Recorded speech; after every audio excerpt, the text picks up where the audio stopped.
तो बैंक में fix deposit करने वालों के लिए ये एक बहुत बड़ी खुशखबरी है, क्योंकि फिर से एफडी पर यानी कि फिक्स डिपॉजिट पर ब्याज रेट बढ़ने वाला है। तो सारी चीजें आपको स्टेप बाय स्टेप बताएंगे हर बार की तरह। तो सबसे पहले आप ये मेक श्योर है कि आपने ईटीएच इंडिया चैनल को सब्सक्राइब किया हुआ है और साथ ही साथ बेल आइकन को भी दबा दीजिए, सो दैट ऐसे लेटेस्ट इंफॉर्मेशन आपको हमेशा मिलते रहे। देखिए क्या है ना कि रिजर्व बैंक एक बार फिर से अपना रेपो रेट बढ़ाने को लेकर विचार कर रहा है, जिससे एफडी करने वाले लोगों को अधिक ब्याज मिल सके, यानी कि अधिक फायदा मिल सके। वैसे आपकी जानकारी के लिए आपको बता दूं, और आपको पता भी होगा अगर आपने ईटीएच इंडिया चैनल को सब्सक्राइब किया हुआ है, तो वहां पर मैंने आपको बताया था कि केंद्र सरकार 1 फरवरी 2023 को आम बजट लाने वाली है, और ये बजट होने के बाद 8 फरवरी को आरबीआई की मॉनेटरी पॉलिसी कमेटी यानी कि एमपीसी की एक बैठक होने वाली है। ठीक है, ऐसे में आपने उपासना भारद्वाज का नाम तो जरूर सुना होगा। वैसे आपकी जानकारी के लिए बता दूं कि उपासना भारद्वाज को मैं खुद फॉलो करता हूं, क्योंकि वो महिंद्रा बैंक की मुख्य अर्थशास्त्री हैं। उन्होंने क्लियरली ये बात कही है कि आरबीआई को ये देखने की जरूरत है कि उसकी पिछली मौद्रिक शक्ति का ग्रोथ और महंगाई पर क्या प्रभाव पड़ा है। इससे पहले अगर देखा जाए तो साल 2023 के अंत तक रेपो रेट के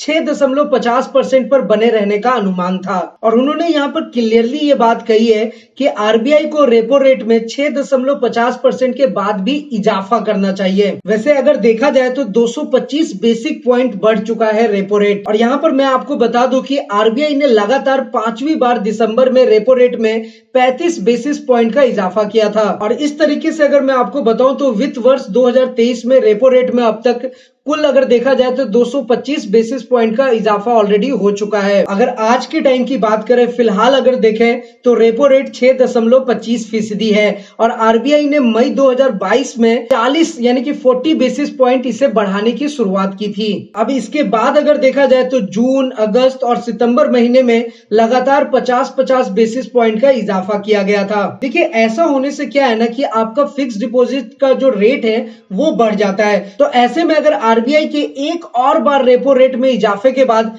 बैंकों का फिक्स डिपॉजिट रेट जो है वो भी बढ़ जाएगा। अब पिछला अगर 9 महीना देखा जाए तो उसमें देश के लगभग सभी बैंकों ने अपने एफडी रेट्स में इजाफा किया है, और आपने अमूमन ये बात देखा होगा कि जब भी आरबीआई अपना रेपो रेट में इजाफा करती है तब तब बैंक जो है वो अपने फिक्स डिपॉजिट के रेट्स, और इतना ही नहीं, इसके साथ साथ जो लैंडिंग के रेट्स हैं उसमें भी इजाफा करती हैं। अब ऐसे में अगर बैंकों की बात की जाए तो उसने मई महीने के बाद से ही तेजी से अपने एफडी रेट्स को इजाफा किया है, यानी कि मई महीने के बाद से अगर देखा जाए तो फिक्स डिपॉजिट में रेट जो है वो बढ़ा है बैंक की तरफ से। वैसे आपको पता है कि हम ईटीएच इंडिया के माध्यम से आपको गाइडलाइन प्रोवाइड कराते हैं कि किस तरीके से आप अपने फिक्स डिपॉजिट पे ज्यादा से ज्यादा रिटर्न पा सकते हैं। अपने छोटे छोटे एमआईएस स्कीम से भी आप बहुत अच्छा रिपीटेडली मंथली इनकम प्रॉफिट प्राप्त कर सकते हैं। और इतना ही नहीं, अगर आप डेली डिपॉजिट करते हैं, छोटे छोटे अमाउंट अगर आप डिपॉजिट करते हैं, जैसे महीने के 1500 रुपए, डेली के 50 या 100 रुपए भी, तो आप उसको 5 साल में एक बड़ा अमाउंट बना सकते हैं। इन सब के बारे में हम ईटीएच इंडिया के माध्यम से आपको बताते हैं।